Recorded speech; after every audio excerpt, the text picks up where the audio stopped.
My husband cheated and left me when I was mourning my parents' passing. Now he is running back to me after finding out I'm inheriting $7 million.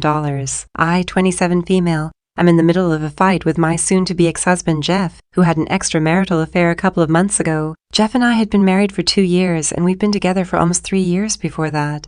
He and I had planned on beginning to try for a baby just 8 months into our marriage, because we'd already been living together for 4 years at that point, and we really wanted to start a family together, so it just felt right. Unfortunately, even after months and months of trying, I was still struggling with conceiving, so we had to get tested. Turns out that both my husband and I have fertility issues, so we had to give up on the idea for the time being. It hit me hard when the test results came back and I kind of shut down emotionally, because I really wanted a baby of my own. Jeff, instead of being supportive during that time, distanced himself from me and we barely even spoke for a couple of months. I was already at my lowest by then, and Jeff going further away from me just made it worse. So I thought about reaching out to him and making our marriage work, but before I could do that, he confessed to me that he'd been having an affair with an old friend, and it had been going on for weeks. He sought out her help a couple of days after we got back the test results since they used to be good friends back in high school, and she was in town for a conference. They had lunch together, and then that turned into an opportunity for him to cheat on me with her.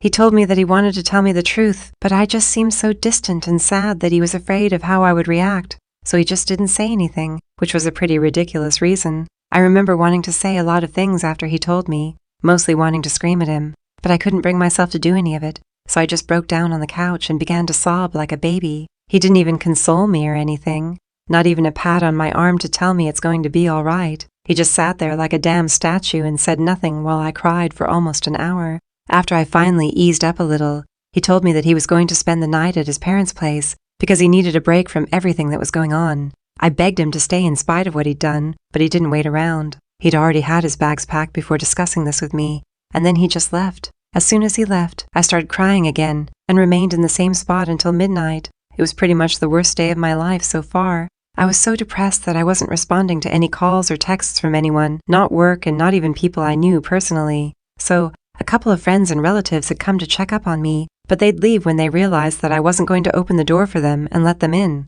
I'd let them know I was still there by yelling out that they needed to leave and that I wasn't going to open the door so they'd know I was okay, and then leave. I'm grateful for the people who checked up on me, honestly, because I don't think I'd be here right now if it wasn't for them.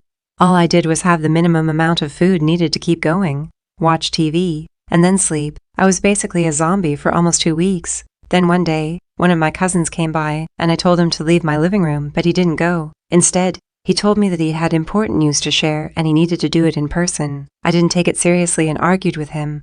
So he finally snapped and told me that he was here to inform me that my father had passed away that morning from a heart attack, and since I never checked my phone, people didn't have any way of letting me know about it. I was already pretty heartbroken from whatever had happened with Jeff, and then the news of my dad's demise just broke me even more. After my cousin, who visited me to tell me the news, left, I think I started crying so loudly that the neighbors had to come to my door to make sure I was okay.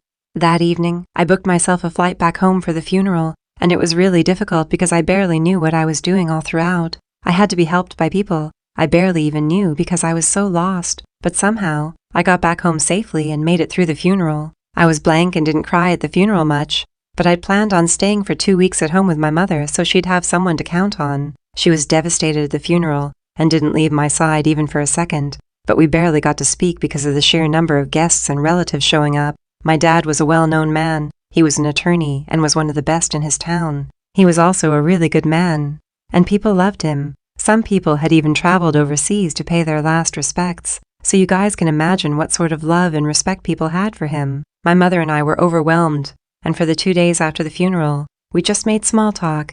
I'm grateful for even that much because just 3 days after the funeral, I lost my mother as well. The medical report said that my mother had passed away due to natural causes, and since she'd passed in her sleep, it had been peaceful for her, but I knew that she passed away from a broken heart.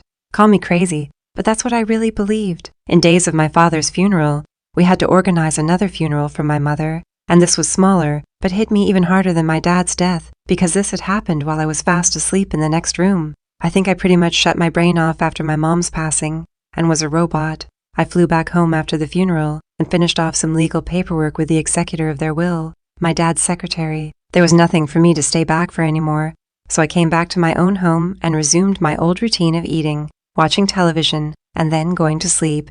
My life spiraled out of control after that day because I was so depressed that I could barely bring myself to eat or sleep.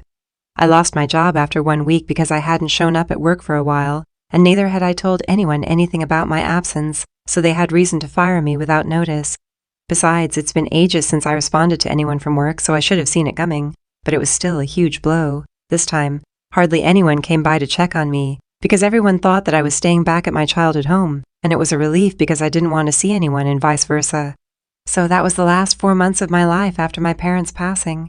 I haven't had a job for almost 5 or 6 months, and haven't done anything outside of the house for just as long, if not longer. I don't talk to anyone, and it was only recently that I realized that I'd been a total mess. I've neglected everything apart from paying the rent and bills on time and doing the absolute bare minimum. I was in this state for almost 1.5 months, until one day I decided that I wanted to comb my hair because my head was really heavy, and I wanted to do something about it because it was uncomfortable. I finally looked at myself in the mirror that day and realized that my hair was a rat's nest, my clothes were grimy and dirty, and my face was all sunk in and hollow, like I was straight out of some horror movie. I was disgusted by my appearance, but I still tried to brush my hair, and the plastic hairbrush snapped into two because of how tangled my hair had become. It was a small, insignificant thing, but that was a wake-up call for me. Update. I didn't know how that happened, but something just switched in me, and I ended up falling to pieces in front of the mirror once more that day. This time, I was not crying just for the sake of it, but I just wanted to get it all out of my system before I went out to get my life back on track. That day I got my hair done, and had a full body spa and massage from one of the best salons I could find near me. I still had a ton of money that I'd set aside because I'd been saving when I was trying to get pregnant with Jeff. I had a well-paying job in the past, so money had never been an issue for me, and I hardly had any massive bills anymore since Jeff left. It was just me, and I barely ate or did anything, so I was doing just fine financially. After getting my hair done and pampering myself, I went out on a shopping spree and bought myself a couple of new dresses. When I came back home, I realized the state of my house because I hadn't cleaned in ages, so I had to hire a cleaning service to do the job as well. I wasn't embarrassed in the slightest since I knew what I'd been through. I think anyone who had found out that they were basically infertile, had their husband cheat on them, lost both their parents, and also lost their job in the span of just a couple of weeks would have been gone by now. Once my house was clean and I was finally looking like a human being again, I started looking for therapists who could help me because I realized that I was probably clinically depressed. The shopping spree and spa had helped a little, but it was just temporary. If I wanted to get out of this mess, I needed professional help, and I wasn't ready to go back to the condition I was in for so long. Along with looking for therapists, I also started looking for jobs and made sure to explain my circumstances to my ex-employers in case I needed recommendation letters. To my surprise, my ex-boss ended up inviting me back to work if I was up for it. She said her son was an advocate for mental health awareness and would be disappointed if she didn't at least give me an opportunity to get my life back on track. She also offered to put me in touch with her son, who worked with a lot of great mental health professionals, to help make my search for a good therapist easier. I agreed to all of it and was truly and sincerely thankful that she turned out to be such a wonderful woman. I got my job back and started seeing a therapist. As soon as I settled on one, I've been attending therapy sessions every week for almost a month now, and I feel like I'm finally getting better. The only thing I hadn't done so far was file for divorce from Jeff, because I didn't think I wanted to leave this marriage just yet. I really had faith that he'd come back. Also, I'd forgotten about the divorce because I was depressed about my life, so I didn't think about it and just waited around like an idiot. Then, about 4 days ago, I received a call from him. Usually I don't answer calls from anyone, but since it was Jeff, I got really excited and answered. I had barely spoken to anyone or even heard my voice, but I was happy to hear from him because I was delusional enough to believe that he was calling to get back together. It had been almost 4 months since he left the house, and we last spoke, and in the meantime, a lot had happened. I was finally doing better now, so I hoped that his coming back to me would be the beginning of a fresh start for both of us. He even hinted at it by inviting me to dinner at a restaurant we loved going to when we were together, and I agreed to see him there. I got all dressed up and went out to see him that evening. I even hugged him when I saw him, and he looked happy to see me too. But he didn't ask me any questions and jumped straight into talking about his own life and how fabulous it had been for the last couple of months. He told me that he'd been traveling ever since he left me and had seen a number of beautiful places and met numerous people. He mentioned that his old friend with whom he'd had the affair had convinced him to go away for some soul-searching. He brought it up casually, but he was speaking about it in the past tense, so I thought maybe it was done with. I even asked him if they were together, and he laughed and said no because she was too busy to commit to a relationship, and he didn't want one just yet. I was relieved, but, like an idiot, I didn't even bother to think that just because they weren't together, it didn't mean they didn't still have a thing. The reasons he'd given me were that they were too busy and non-committal to be together, not that they didn't like each other. I was so happy to see him that I missed a lot of the things he was saying and convinced myself that he was back for me and we'd live happily ever after. By the end of the evening, I was shocked when he didn't ask anything about me and didn't apologize for anything, but I still stayed, hoping something would happen. We made a lot of small talk, and after we'd ordered dessert, I finally decided to steer the conversation towards our relationship and ask him how he dealt with our separation. He told me that it had probably been easier for him than for me, and then touched my hand and said he knew I'd lost both parents within days of each other. A couple of my friends had learned about it from my mother's Facebook feed and then told him about it. I was shocked because I thought he hadn't known, and that's why he hadn't brought it up. I thought that's why he hadn't bothered to call me or even visit me. When I realized that he'd known all along, all the warning bells started going off in my head at full volume. He'd known and still hadn't cared enough to come see me and make sure I was okay. Forget about visiting me. He hadn't even tried to contact me to make sure I was fine. That was the first shock. Then he went on talking and told me he was really sad to learn about the demise of my parents, because he really liked them, but he was too busy traveling to contact me and figured he'd do it once he was back. I smiled and said nothing because I was trying to process it in my head. Then he told me he'd also wanted to talk to me about something he'd been thinking about for a long time, which was also the reason he'd asked me out to dinner. I thought this was finally where he would ask me to get back together, but instead, he asked if I'd given any thought to what I'd want to keep during the divorce. I looked confused and asked what he was talking about. He explained that since it had been a long time since we broke up, he thought it was finally time to file for divorce officially, so we could move on with our lives. That's when I finally realized this wasn't a dinner date where we would end up getting back together, but one where we would officially end our marriage. It was more of a goodbye dinner than anything else, and I, like an absolute idiot, had completely misread the situation. I was already embarrassed, but I was also pretty pissed off because he'd been a total b-bag to me. He hadn't even bothered to check if I was alive for almost 4 months, and now he had the audacity to invite me for dinner, like we were buddies. Then he went on and on about how brilliantly life had treated him in these past couple of months. After that, he asked me, after hearing about my parents' passing, if I'd given any thought to the inheritance I'd be left with. He said he wanted to wait a respectable period of time before asking how much we'd inherit from my parents. At that point, I was so incredibly furious that I literally ended up laughing in his face and told him that we weren't going to inherit anything together. Instead, I was going to inherit close to $7 million, and all he was going to get was a divorce. I had already been in talks with my parents' attorney and told him to sell all the property left to me because I had no intention of moving back home. The estimated amount of everything sold, plus the amount my parents had left me, came up to almost $7 million.